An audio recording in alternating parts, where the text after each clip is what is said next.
Good evening, I'm Sangeeta Thaudam and welcome to ISTV Evening News. First the headlines.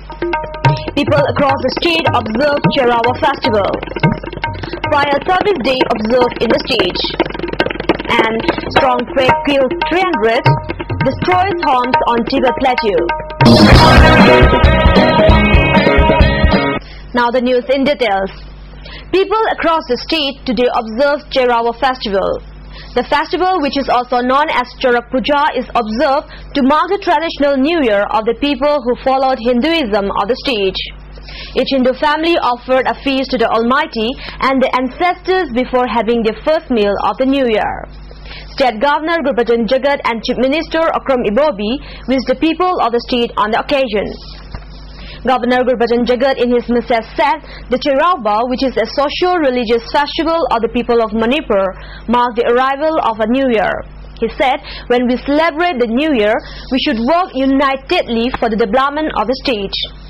While celebrating Cherawa, we should resolve to strengthen the bond of social harmony and peaceful coexistence among the various communities of Manipur.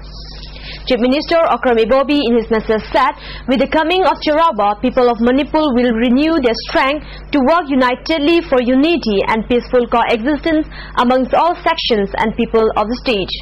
As a part of the Fire Service Day, Manipur Fire Service observed the Fire Service Day at a department located at Governor Road near Polo Ground.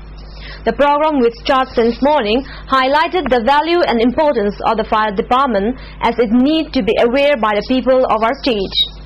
As a part of the observance, firemen of the department, led by its director Naren Singh, paid homage to the memorials of the departed firemen who died in harness. Firemen also paid salute to the departed souls.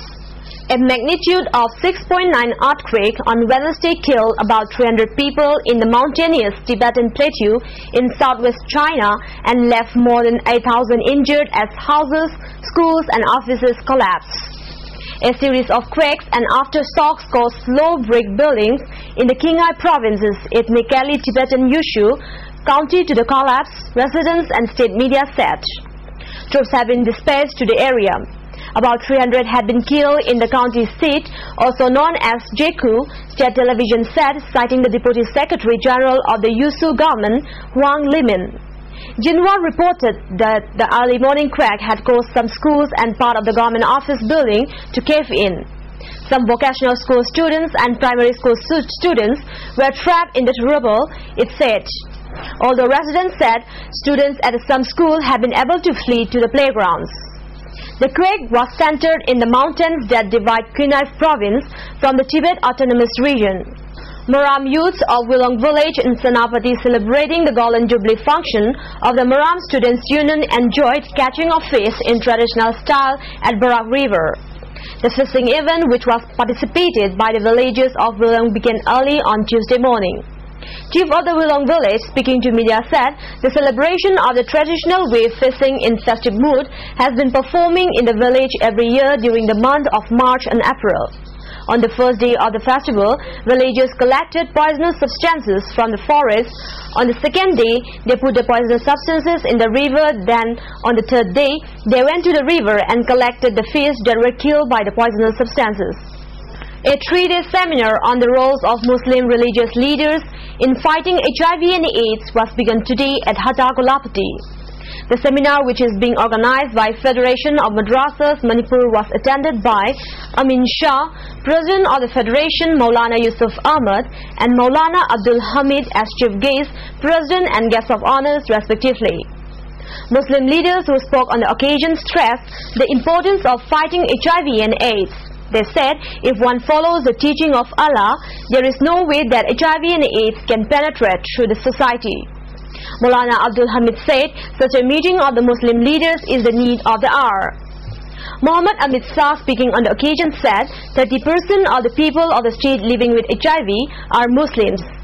Even as Islam teaching prohibits use of intoxicants, number of persons using the intoxicant rise. He said it is time that Muslims utilize the masjid for fighting of the HIV and AIDS.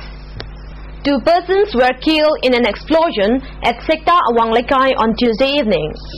The blast occurred at the veranda of one Letan Tembrajan, who runs a rice mill.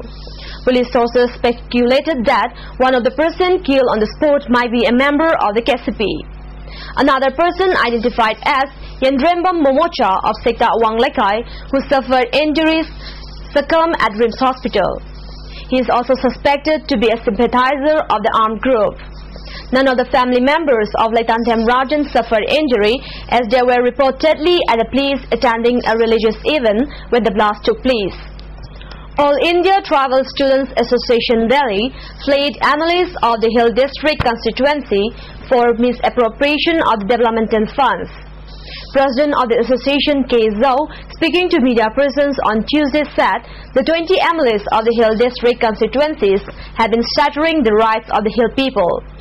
Advisor of the association Peter said that it is the need of the hour to survive the autonomous district council which was set up for the welfare of the people. He further blamed the MLAs for violating the rights of the tribal people.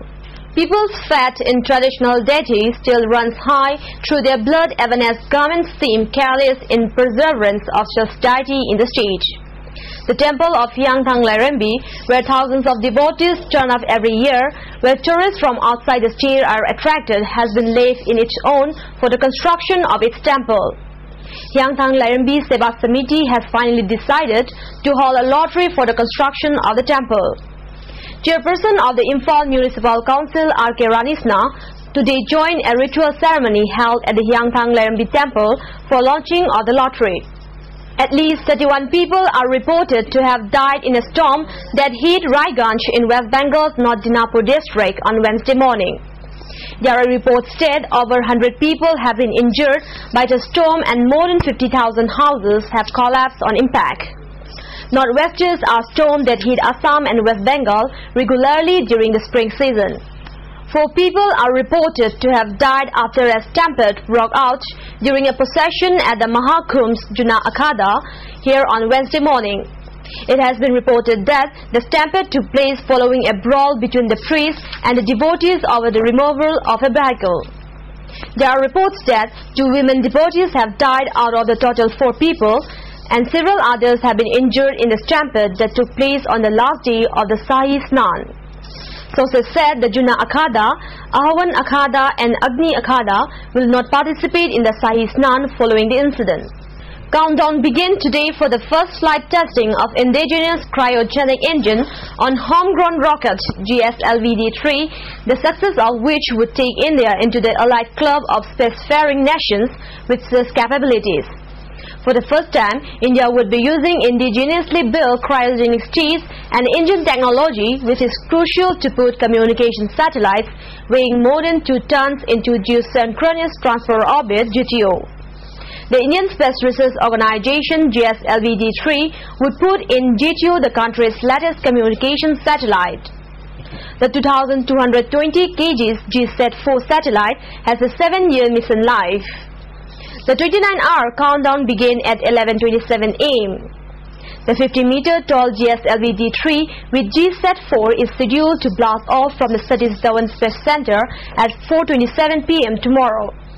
It took nearly 2 decades for Indian scientists to go in for a homemade cryogenic technology after its bid to acquire cryogenic propellant from Russia in 1992 failed in face of US opposition.